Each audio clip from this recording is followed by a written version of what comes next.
O dólar fechou o pregão em queda de 0,31%, cotado a R$ 5,32, após o risco de paralisação da economia dos Estados Unidos. Ontem, o ex-economista-chefe do Fundo Monetário Internacional, Kenneth Rogoff, afirmou que a moeda norte-americana deve cair no mínimo entre 5% e 10% nos próximos 2 ou 3 anos.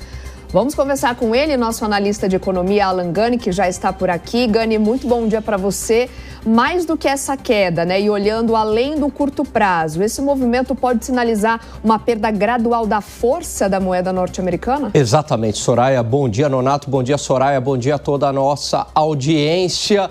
A força de uma moeda está muito ligada à força do país. A gente fala que a cotação da moeda norte-americana é baseada em 3 fatores. Basicamente, as expectativas macroeconômicas, baseada também no fluxo entre oferta e demanda e diferencial de taxa de juros. O que tem afetado são as expectativas macroeconômicas e muito ligado à questão fiscal nos Estados Unidos. Não é só aqui no Brasil que a gente discute questões fiscais, mas lá nos Estados Unidos também. É a maior dívida pública do planeta. Os Estados Unidos é um país muito endividado e, para isso, ele precisa também fazer um ajuste fiscal. O problema é que tem déficit ano após ano e a dívida se torna crescente. E aí é claro que numa situação de déficit é sempre muito complicado aprovar o orçamento. Chegaram num impasse e aí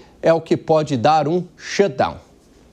Bom, vamos explicar então o que é o shutdown, porque a partir disso a gente já ouviu falar em outros momentos também da economia americana correndo esse risco. E agora o J.D. Vance está dizendo que os democratas é que não estão colaborando e claro que os democratas dizem, não, os republicanos é que não estão acertando. O que é que significa isso, Gani? E que consequências que pode trazer para a maior economia do mundo? Então, veja só, né? Quando há esse problema fiscal e você tem que aprovar um orçamento, é claro que vão ter despesas que querem, bom, vamos cortar essas despesas, outras não, sempre começa a ter um tipo de impasse. Agora, é justamente os republicanos que estão no poder e justamente os democratas que oferecem essa resistência. Como eles chegam num impasse, né, não aprova o orçamento nada mais é que uma peça para onde que a gente vai gastar o dinheiro, né? Tudo que foi arrecadado, quais são as prioridades do país. A gente vai gastar em saúde, em subsídios, em seguridade social, gastos militares, etc. Como chegaram num impasse, né, nessa peça orçamentária, o que acontece, Nonato?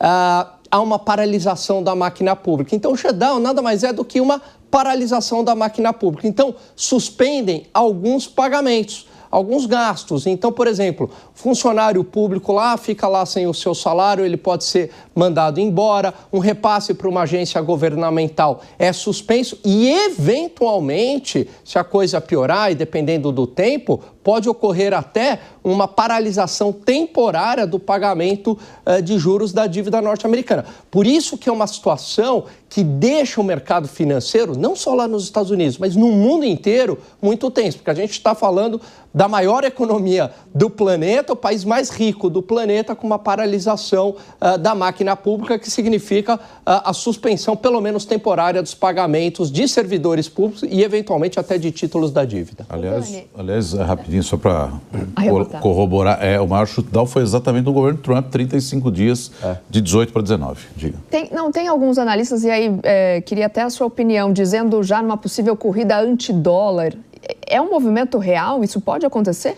Isso já vem acontecendo, para falar a verdade. A gente observa os países hoje buscando diversificar as suas reservas. Então, é muito comum o ouro, né? Então, muitos países têm feito as suas reservas em ouro. O que basicamente acontece ali no balanço de pagamentos, né? Nada mais é do que o total de entradas e saídas de dólares de um país com o resto do mundo. Se entrou mais do que saiu, significa que o país acaba sendo superavitário e compõe essas reservas. Antigamente, todo mundo compunha as reservas em dólar, né? Quando havia essa maior entrada do que saída. Agora, os países estão buscando alternativas. Ouro, até criptomoeda, o pessoal também já está considerando. Então, veja, esse movimento, ele acontece. É claro que o dólar ainda é a principal moeda do planeta, a mais utilizada, que os países têm mais reservas,